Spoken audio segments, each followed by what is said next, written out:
Hey friends, hi hello வணக்கம். UPSC civil services exam 2019 official cut off இப்போ வெளியில் வந்தாச்சு. ஸோ கொஞ்ச நாளைக்கு முன்னாடி தான் இந்த 2019 எக்ஸாமோடைய ஃபைனல் ரிசல்ட்ஸ் வெளியாச்சு. ஸோ யூஸ்வலாக ரிசல்ட்ஸ் வந்த ஒரு 2-3 டேஸ்க்குள்ளே கட் ஆஃப்ஸை வந்துட்டு யூபிஎஸ்சி டிக்ளேர் பண்ணுவாங்க. அண்ட் அதில் இருந்து ஒரு 2-3 டேஸ்க்குள்ளே அந்த எக்ஸாமில் என்ன மார்க்ஸ் ஒவ்வொரு இண்டிவிஜுவல் கேண்டிடேட்டும் ஸ்கோர் பண்ணியிருக்காங்க அப்படிங்கிறத வெளியிடுவாங்க. ஸோ இப்போ நிறைய பேருக்கு ஒரு டவுட் இருக்கும், அப்போனா ப்ரிலிம்ஸ் எக்ஸாம் முடித்த உடனே எக்ஸ்பெக்டட் கட் ஆஃப் அப்படின்லாம் நிறைய இன்ஸ்டியூட்ஸில் போடுறாங்கல்ல, பட் அது எந்த பேசிஸில் போடுறாங்க அப்படிங்கிற மாதிரியான டவுட்ஸ்லாம் இருக்கும்.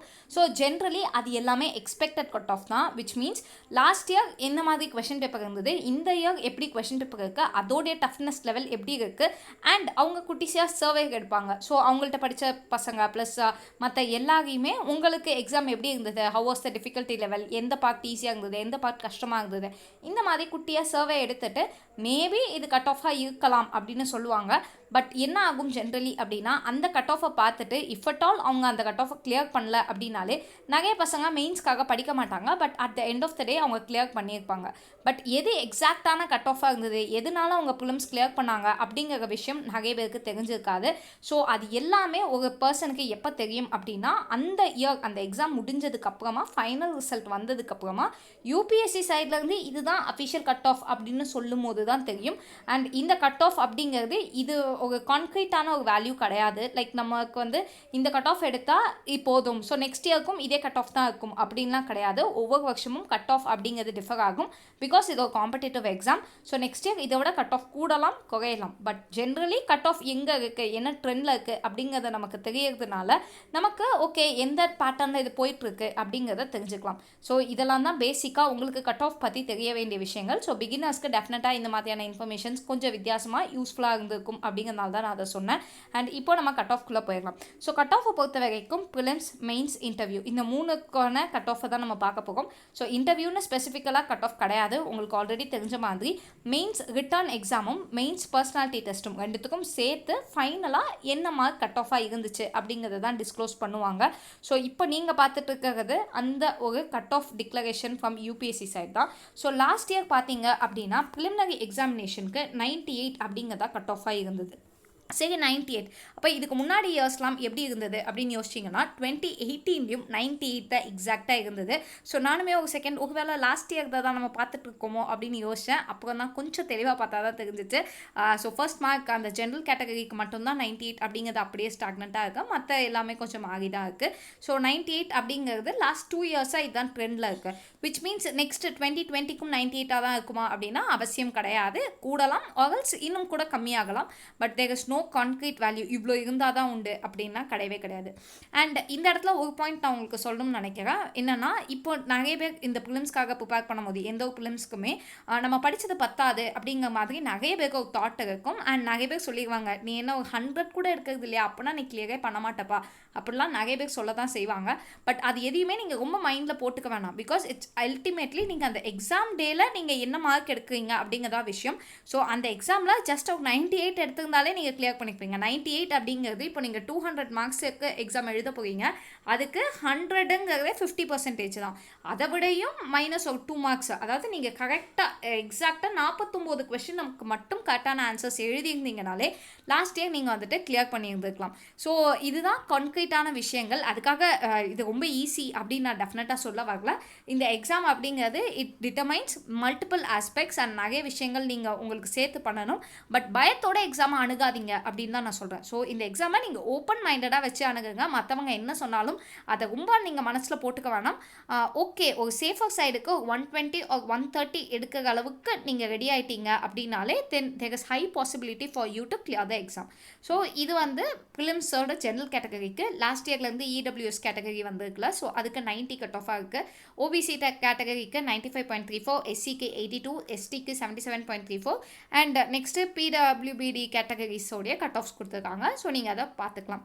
அடுத்தது மெயின்ஸுக்கு நீங்கள் வரும்போது 751 அப்படிங்கிறது மெயின்ஸோடைய கட் ஆஃபாக இருக்குது. ஸோ மெயின்ஸ் ரிட்டர்ன் எக்ஸாம், அதாவது ரிட்டர்ன் எக்ஸாம் நம்ம வந்துட்டு 1200 and சாரி 1750 மார்க்ஸ்க்கு எழுதுவோம்ல. ஸோ அந்த 1750க்கு 751 எடுத்துருந்தாங்க அப்படின்னா லாஸ்ட் இயர் மெயின்ஸ் அவங்க கிளியர் பண்ணியிருப்பாங்க. அண்ட் அதே மாதிரி அதோட டிக்ரீசிங் வேல்யூஸ் எல்லாமே இருக்குது. யூஸ்வலி நீங்கள் பிசிக்கானது இல்லை எஸ்டிக்கானது அப்படின்னு நீங்கள் ஸ்பெசிஃபிக்கலாக பார்க்குறத விட ஜென்ரல் கேட்டகரியை உங்களோட டார்கெட்டாக வச்சுக்கோங்க. ஸோ தட் நம்மளால் ஈஸியாக கிளியர் பண்ணுறதுக்கு ஒரு அஷ்யூர்டாக கிளியர் பண்ண முடியும். அட் டைம்ஸ் நம்ம இந்த பார்டரில் இருந்தோம்னா கொஞ்சம் டென்ஷன் ஆகிட்டே இருக்கும், நம்ம கிளியர் ஆகுமா மாட்டோமான்னு. ஸோ நீங்கள் ஆன் தி ஹோல் அது எந்த கேட்டகரினே நீங்கள் யோசிக்க வேணாம். ஒரு 120 or 130 அந்த மாதிரி நீங்கள் வச்சுக்கிட்டீங்க அப்படின்னாலே உங்களுக்கு வந்து சேஃபர் சைடில் நீங்கள் கண்டிப்பாக நான் கிளியர் பண்ணிக்கலாம் அப்படிங்கிற கான்ஃபிடன்ஸோடு இருக்கும். ஸோ அந்த மாதிரி நீங்கள் பிச்சின் பண்ணிக்கலாம். அடுத்தது ஃபைனல் மார்க் என்னவா இருக்குது அப்படின்னா 961, அதாவது ரிட்டர்ன் அண்ட் பர்சனாலிட்டி டெஸ்ட் எல்லாம் சேர்த்து 961 அப்படிங்கிறது மினிமல் மார்க்காக இருக்குது. ஸோ இதுக்கு அடுத்து ஒவ்வொரு பர்சனும் எவ்வளோ ஸ்கோர் பண்ணியிருக்காங்க அப்படிங்கிற லிஸ்ட்டும் நமக்கு வெளியில் வரும். ஸோ அதில் இப்போ டாப்பரோட மார்க்கையும் நீங்கள் இந்த மார்க்கையும் பார்த்தீங்க அப்படின்னா வெரி மினிமலிஸ்டிக் சேஞ்சஸ் தான் இருக்கும். நம்ம அந்த அனாலிசிஸும் பின்னாடி பண்ணலாம். ஸோ அவ்வளோ இம்பார்ட்டன்ட் யூபிஎஸ்சியை பொறுத்த வரைக்கும் each and every mark. And இது மார்க் தான் அப்படிங்கிறதுக்காக கிடையாது, பட் அந்த காம்படிட்டிவ்னஸ் இவ்வளோ ஸ்ட்ராங்காக இருக்குது. ஸோ நம்ம எவ்வளோ எஃபர்ட் போட்டோன்னா இந்த each and every single mark நமக்கு வந்துட்டு ஹெல்ப் பண்ணும் அப்படிங்கிறதுக்காக தான் இந்த விஷயத்த சொல்கிறது. ஸோ மெயின்ஸில் இஃப் அட் ஆல் ஒரு பர்சன் 750 அப்படியே ஷார்ப்பாக எடுத்துருந்தாங்க ஜென்ரல் கேட்டகரியில் உள்ள ஒருத்தர் அப்படின்னா டெஃபினட்டாக அவங்க அந்த மெயின்ஸை வந்து கிளியர் பண்ணியிருக்க முடியாது. ஸோ இதுவும் நிறைய நடக்காதுன்னு கண்டிப்பாக கிடையாதுல்ல. ஸோ அதனால தான் இந்த கட் ஆஃப் எல்லாம் நம்ம பார்க்க வேண்டியது to know the importance. But அதுக்காக அடுத்த வருஷமும் இதே கட் ஆஃப் இருக்கும்னு கிடையாது. We just want to understand all these things. Okay, so final marks எல்லாத்தையுமே கொடுத்துருக்காங்க. நீங்கள் ஜஸ்ட் இதை வந்துட்டு எடுத்து பார்த்துக்கலாம். ஸோ தட் நமக்கு ஒரு ஐடியா இருக்கும் அப்படிங்கிறதுக்காக. அண்ட் இதை பற்றின சில விஷயங்கள் சொல்லியிருக்காங்க. ஸோ யூஸ்வலி இந்த கட் ஆஃபில் உள்ள சில confusions and court pending cases, so அது எல்லாத்தையும் எப்படி அவங்க எடுத்துருக்காங்க அந்த மாதிரி சில டீட்டெயில்ஸ் கொடுத்துருக்காங்க. அண்ட் இந்த கட் ஆஃப் எல்லாமே ஜிஎஸ் பேப்பர் 1 ப்ரிலிம்ஸை பொறுத்த வரைக்கும் ஜிஎஸ் பேப்பர் 1 வச்சு தான் இந்த கட் ஆஃப் இருக்குது. பட் ஸ்பெசிஃபிக்கலி ஜிஎஸ் பேப்பர் 2ல் அந்த பர்சன் 33% ஆஃப் மார்க்ஸை டெஃபினட்டாக எடுத்துக்கணும் அப்படிங்கிறத எக்ஸ்பிளிசிட்டாக சொல்லியிருக்காங்க. ஸோ இதுதான் நம்ம நோட் பண்ண வேண்டிய விஷயம். அண்ட் நெக்ஸ்ட்டு இந்த மற்ற சப்ஜெக்ட்ஸ் எழுதுவோம்ல 7 சப்ஜெக்ட், அதாவது எஸ்ஏ ஜிஎஸ் 1 2 3 4 ஆப்ஷனல் 1 and 2, இந்த 7 சப்ஜெக்ட்லையும் 10% would be the minimal mark அப்படின்னு சொல்லியிருக்காங்க. அதாவது ஒவ்வொரு சப்ஜெக்ட்லையும் மினிமம் 10% எடுக்கணும். அதாவது 250க்கு நம்ம அந்த எக்ஸாம் எழுதுவோம், அதில் மினிமம் 25 மார்க் எல்லா பேப்பர்லையும் எடுத்துக்கணும். சில சமயம் நம்ம நிறைய பேப்பரில் வந்துட்டு 300 அந்த மாதிரி 200 220 அப்படிலாம் எடுத்து ஏதோ பேப்பரில் ரொம்ப கம்மியாக mark எடுத்துருந்தோம்னா we might have not cleared அப்படின்னு சொல்லியிருக்காங்க. பட் மோஸ்ட்லி அப்படியாக இருக்க மாட்டாங்க. பட் அதுதான் அவங்களோட ரூல்ஸ், அதை ஜஸ்ட் நம்ம தெரிஞ்சுக்கலாம். ஓகே, ஸோ இதுதான் பேசிக்கலி யூபிஎஸ்சி சொன்னது. இதை தவிர வேறு என்னென்ன விஷயங்கள் சொல்லியிருக்காங்க அப்படின்னா இஃப் அட் ஆல் 2 பேர் ஒரே மார்க்கில் இருக்காங்க, ஒரு டையில் இருக்காங்க அப்படின்னா என்னென்ன ரூல்ஸ் பேஸ் பண்ணி அவங்க அந்த டையை பிரேக் பண்ணியிருக்கோம் அப்படின்னு சொல்லியிருக்காங்க. ஸோ கேண்டிடேட்டுக்கு வந்துட்டு நிறைய மார்க்ஸ், அதாவது compulsory paper and personality test சேர்த்து அவங்களுக்கு என்ன மார்க் வருதோ அது பேஸ் பண்ணி அவங்களோட ரேங்க் ஹையராக இருக்கும். இஃப் அட் ஆல் அதுவும் ஈக்குவலாக இருந்துச்சு அப்படின்னா தென் அவங்களில் யார் சீனியரோ அவங்களுக்கு ரேங்க் ஹையாக வந்திருக்கும். இல்லை அவங்க சீனியர்கிட்டையும் 2 பேருக்கும் ஈக்குவலாக இருக்குது அப்படிங்கிற பட்சத்தில் ரிட்டர்ன் எக்ஸாமில் யார் நிறைய மார்க் எடுத்துருக்காங்களோ தென் அவங்க தான் வந்துட்டு நெக்ஸ்ட் ஹையர் மார்க்ஸ் அப்படிங்கிற மாதிரி சொல்லியிருக்காங்க. ஸோ இது பேசிக்கலி அவங்க நமக்கு தெரியப்படுத்துகிற ஒரு விஷயம் தான், மற்றபடி எதுவும் இல்லை. கொடுத்துருக்கிறது தான் உங்களோட cut off marks. So last year யாராவது எக்ஸாம் எழுதிருந்தீங்க அப்படின்னா there might be some possibility. So 98 இருக்க கட் ஆஃப் நீங்கள் மேபி 97 இருக்கலாம், இல்லை 96 இருக்கலாம். மேபி ஒரு கொஸ்டின் மட்டும் கரெக்டாக ஆன்சர் பண்ணியிருந்தா லாஸ்ட் இயர் எக்ஸாமை கிளியர் பண்ணியிருக்கலாம். ஸோ அதனால் don't worry about the marks much. நம்மளால் எப்பயுமே முடியும். ஸோ அந்த கான்ஃபிடென்ஸோட start working on it and keep moving. So ரொம்ப ஓப்பனாக மைண்டை வச்சுக்கோங்க, எப்போனாலும் எதுனாலும் நடக்கலாம். ஸோ இந்த அட்டெம்ப்ட் உங்களுக்கான அட்டெம்ப்டாகவும் இருக்கலாம்.